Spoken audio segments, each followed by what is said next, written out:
ഇപ്പൊ full time നമ്മൾ നീന്തലും മാത്രമുള്ള ഒരു പ്രവർത്തനം. ഇത് പൊതുപ്രവർത്തനമാണ്. പിന്നെ ഈ TDRF എന്ന് പറഞ്ഞ തിരൂറുണ്ട് ഒരു സംഘടന, തിരൂർ രൂപീകരിച്ച സംഘടന. നീന്തൽ മത്സരത്തിന് ഒരുങ്ങാൻ വേണ്ടി ഒരു കോച്ചിന്റെ കീഴിൽ പോയി പഠിക്കാനൊന്നും സാധിച്ചിട്ടില്ല. പക്ഷെ അതിലേറെ പഠിച്ചിട്ടുണ്ടെന്ന് മനസ്സിലാവും. അതിരാവിലെ എണീറ്റ് ഇതേ നീന്തൽ ഭ്രമമുള്ള ഒരു കൂട്ടം ആളുകൾ ഈ പുഴയിൽ നീന്താറുണ്ട് ഒന്നിച്ച്. പോകെ പോകെ അവരിപ്പോഴൊരു സംഘടനയായി മാറിയിട്ടുണ്ട്. പേരാണ് സിംബ്രോസ്. എങ്ങനെയായിരുന്നു ഇപ്പൊ ഇതിലേക്ക് എത്തിപ്പെട്ട? എങ്ങനെയാണ് ഇപ്പൊ ഈ മത്സരങ്ങളൊക്കെ ഉണ്ട് എന്നൊക്കെ മനസ്സിലാക്കിയതൊക്കെ?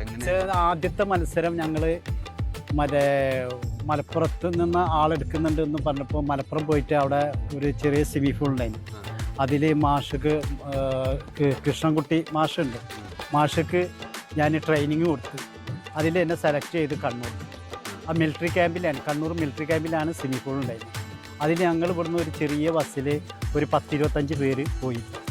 അതിൽ ഈ അയിലക്കാട് എടപ്പാള ആ ഭാഗത്തുള്ള അവർ തൃശ്ശൂരിന് വേണ്ടിയിട്ടും ഞാൻ മലപ്പുറത്തിന് വേണ്ടിയിട്ടും മത്സരിച്ചു. അങ്ങനെ അവിടുന്ന് മത്സരത്തിൽ ഞാൻ പരാജയപ്പെട്ടു.